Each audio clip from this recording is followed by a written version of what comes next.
I like these videos to go quickly, but sometimes my passion for the language just gets the best of me, and I end up taking a lot more time than I had originally planned. So I'm going to try to stay disciplined. In this video, I want to teach you a secret that's going to help expand, perhaps even exponentially increase your ability to say a wide range of communication in Spanish.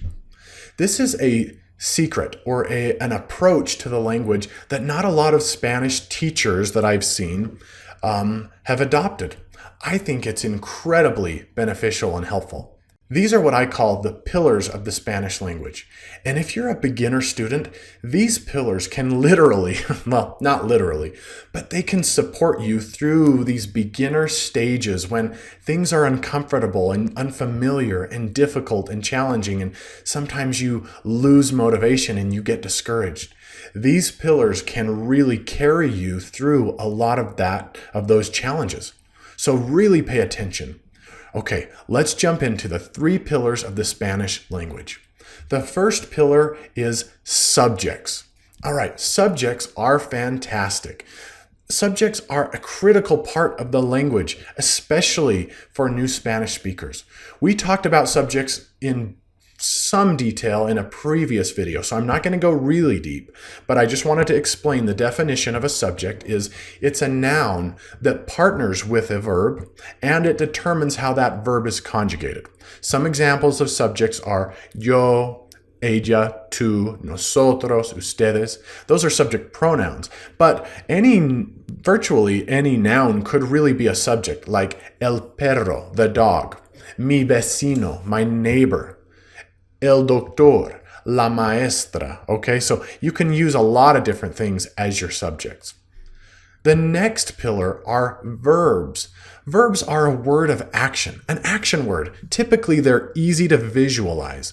And like I said just a second ago, they are conjugated based on the subject you use. So that partnership between subjects and verbs is really critical to understand. Some examples of verbs are correr, to run, viajar, to travel, escribir, to write. The list of verbs are virtually endless, so I encourage you to get really familiar with as many verbs or as many of the common verbs as you can. The final pillar are objects. Now, objects are probably the simplest pillar. They're simply nouns that receive the action of the verb. Don't get discouraged by that definition. It's not that confusing. Let me help you. Think about the verb leer, which means to read. Typically, you don't just read, you read something. Like I'm reading some words on a sheet of paper, or I'm reading a street sign, or I'm reading a book. Words on paper, a street sign, and book. Those nouns are receiving the action of the verb to read. Therefore, they are considered the object of the sentence.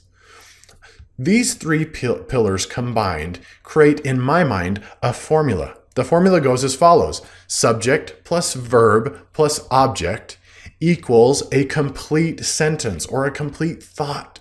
This is where language gets interesting. It starts to get interesting, at least, and especially for beginner students, knowing this formula and using it and getting really comfortable with it can take you a long way. In fact, I would wager that mastering this formula and getting familiar with a few basic subjects, verbs, and objects could advance you, propel you even, to the head of your Spanish class if you're in class.